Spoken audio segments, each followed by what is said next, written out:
definition that comes to mind is what our governor said at the onset of the lockdown, the COVID-19 imposed lockdown. And he said, okay, so as an engineer, he believes in logic and scientific data. And that is what engineering is generally. So when we talk about engineering change, it means we have thoroughly assessed and dissected the problems. Have we identified the problems? So what I'm going to say is not really to the people in this hall, because most people in this hall are politically conscious and are not likely to trade those stereotypes. I want to speak to those who are online and those who will watch this. How do we say that politics is a dirty game, so don't go into it, when our entire life system are run by politicians? A child is born. Who certifies it? Government. Because until any birth certificate is assumed not to be born.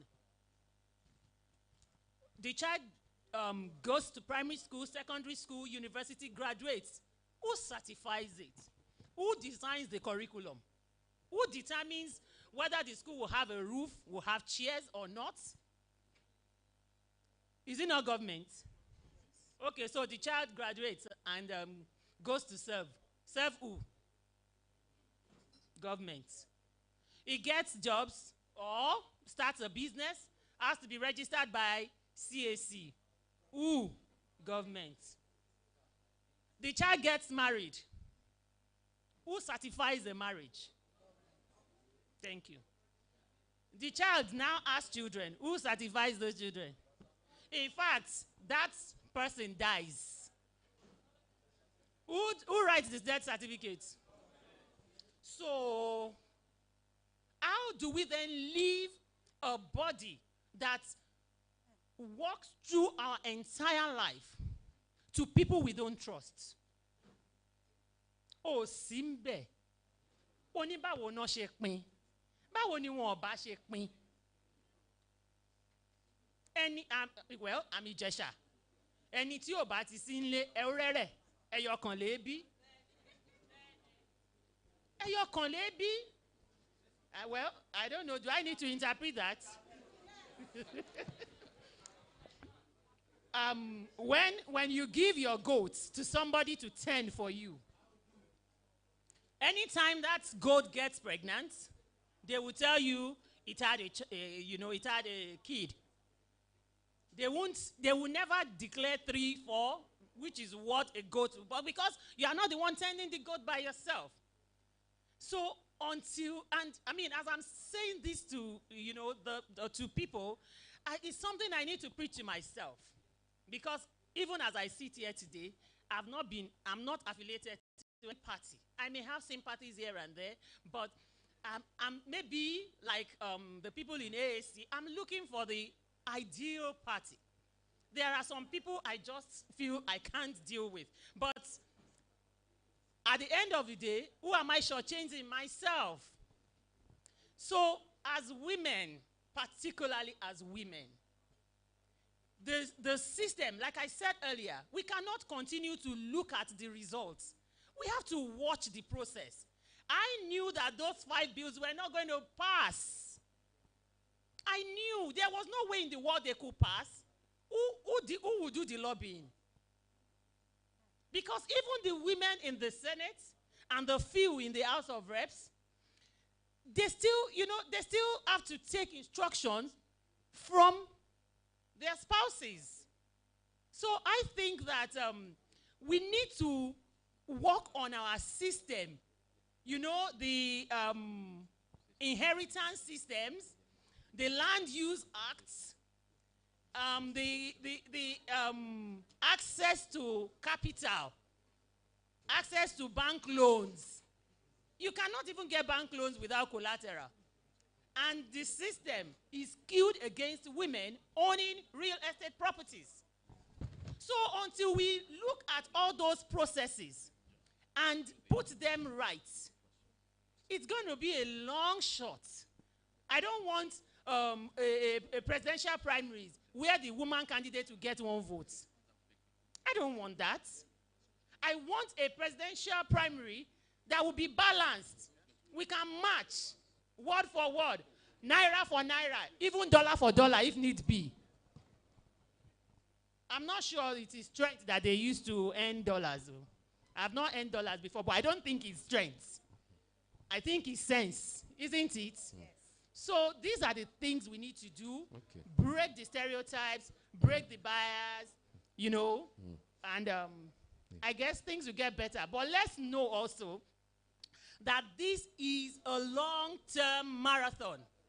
It may not even happen in our generation.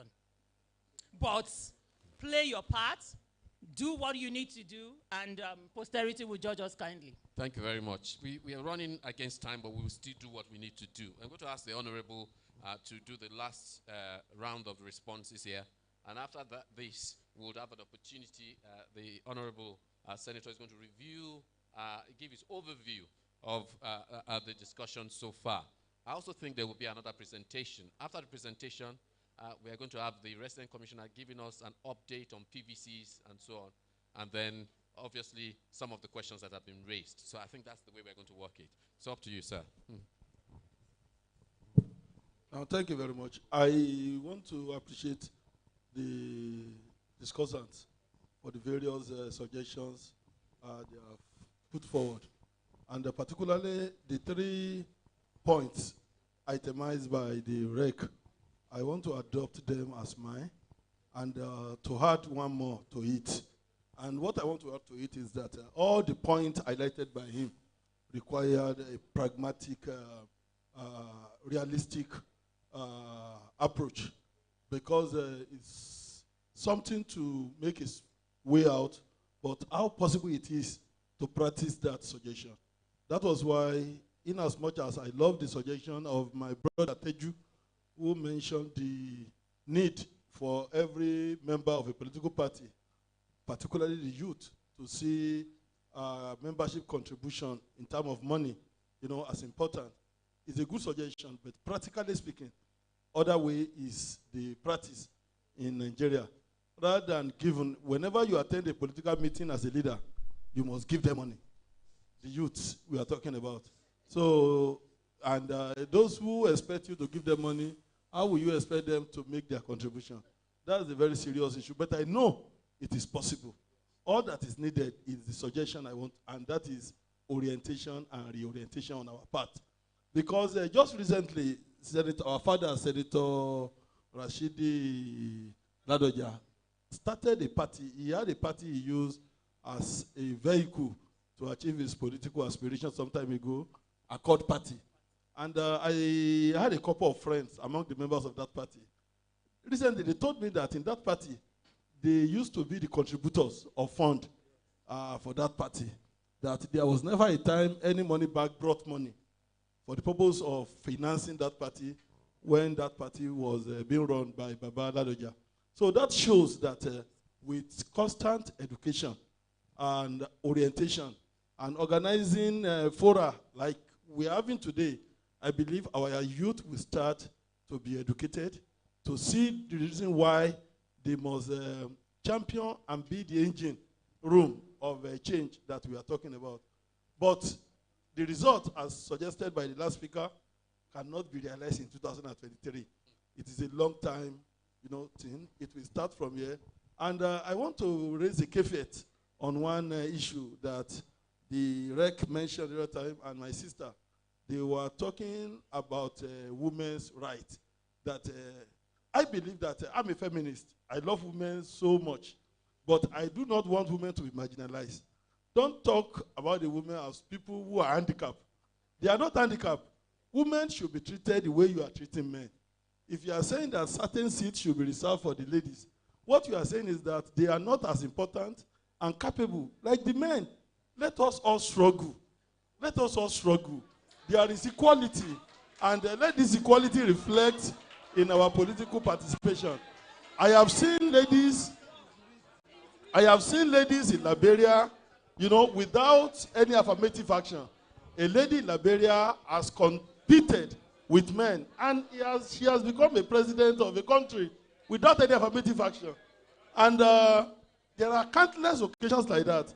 We have Elijah Monsura Sumonu. Nobody gave her. The ticket was not given to her a la carte. She struggled for it alongside with men, and she got it. Agberemi is also doing the same thing. I believe the way you are going, no man can stop you. So don't discriminate against yourself. Don't think you are less, that you cannot compete with men. I believe that if we have that mindset,